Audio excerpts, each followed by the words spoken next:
We usually think of a cough as just an annoyance, right? Something to get rid of. But what if that stuff you cough up, sputum, isn't just waste?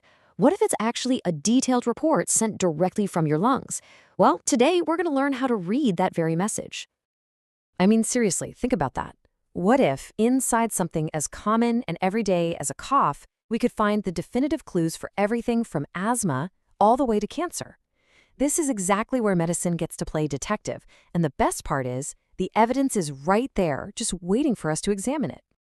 So, first things first, let's be super clear about what we're dealing with. Sputum is not just spit or saliva. Nope, it's a very specific secretion that comes from deep inside your respiratory tract, and it only comes out with a cough. The best way to think of it is as a little sample of the environment down there, a biological dispatch that tells us what's really going on inside. All right, so our investigation kicks off with what we can see right away. No special equipment needed. This is what we call the macroscopic examination, and you would be absolutely amazed at how much you can figure out just by looking. The color, the consistency, even the smell. It all means something. Okay, so think of this table as our first set of clues, kind of like a field guide. If the sputum is transparent and whitish, we might be looking at something like bronchitis. But if it's yellow-green and thick with pus, that could point to a lung abscess. And that colorless, frothy kind, that's a classic sign of pulmonary edema, which means plasma is actually seeping into the lungs. Every single appearance is a huge clue. And get this, even the way it settles in a jar can tell a story. If you let a sample sit for a while and it separates into two distinct layers of pus and plasma, that's a strong indicator of a lung abscess. But if it settles into 3 layers, pus, plasma, and a top layer of mucus, our investigation suddenly pivots toward a different condition called bronchiectasis. It's such a subtle difference, but it has a huge diagnostic impact. And sometimes the visual clues are, well, they're incredibly specific and, frankly, pretty chilling. Sputum that looks like raspberry jelly isn't just a weird color. It's a specific signpost that can point directly toward the breakdown of a malignant lung tumor. It's a really stark reminder of just how critical these visual clues can be. Okay, so we've done the initial sweep of the crime scene, right? We've gathered all our external evidence. Now, it's time to zoom in. We're going from the scene to the forensic lab. By putting the sputum under a microscope, we can identify all the cellular suspects and really see what story they have to tell. And here is our lineup of microscopic persons of interest. You've got epithelial cells, which tell us where the sample came from. Then you've got leukocytes, the white blood cells that scream inflammation, and eosinophils, which are the telltale sign of an allergic reaction. And then we have the macrophages. They're the cleanup crew, and their story is often the most revealing of all.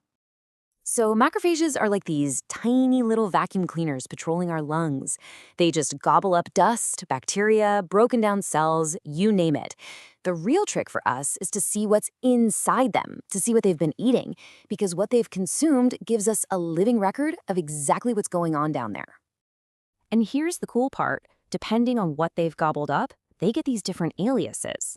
If they're full of inhaled dust, we call them dust cells, which points to conditions like pneumoconiosis. But if they're filled with this iron pigment, they get called heart defect cells. Now, this happens when the heart can't pump blood efficiently, so it backs up into the lungs. Red blood cells leak out, they break down, and these macrophages come in to clean up the iron-rich mess. All right, so we've looked at the individual cells, but it gets even weirder and more interesting.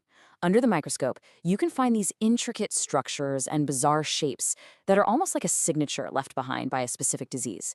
And these are some of the most definitive clues we can find. I mean, just look at these things.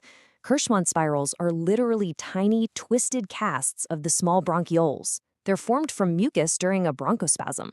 Finding one of these little corkscrew-shaped structures is a classic, almost textbook clue. It's like finding a smoking gun for bronchial asthma. And where you find those spirals, you often find these guys, Charcot-Leyden crystals.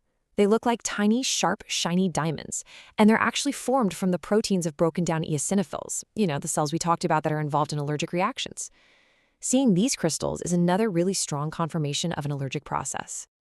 It's not just microscopic stuff either. Sometimes you find actual larger structures right in the sputum. For instance, you might find Koch lenses, these dense, greenish lumps of dead tissue and bacteria, which are a telltale sign of cavernous tuberculosis. Or you could find Dietrich plugs, which have this awful smell, and point towards chronic infections like bronchiectasis. Each one tells its own little story. But maybe the most serious, the most critical clue of all is finding elastic fibers. When you find these in the sputum, it means the very structure of the lung is breaking down. This isn't just inflammation anymore. This is destruction. It's a major, major red flag for severe conditions like TB, a lung abscess, or cancer that's literally eroding the lung tissue.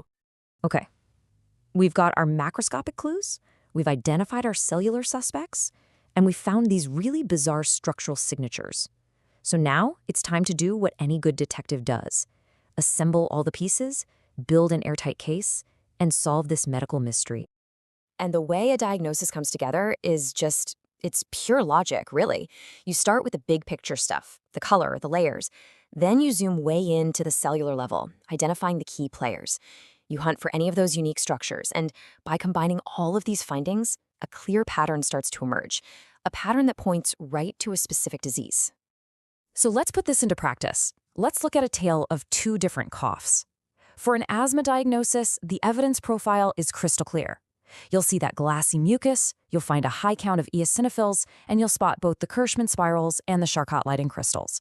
But for a lung abscess, it's a completely different story. There you find purulent, layered sputum that's packed with leukocytes, and you see the ominous presence of those elastic fibers. Two distinct coughs, two totally distinct sets of clues, and two definitive diagnoses. So you see, the next time you hear a cough, maybe you'll remember it's so much more than just a noise. It's a potential source of incredibly valuable information, a story from the lungs that's just waiting to be told. Because sometimes the smallest, most overlooked signs hold the biggest clues.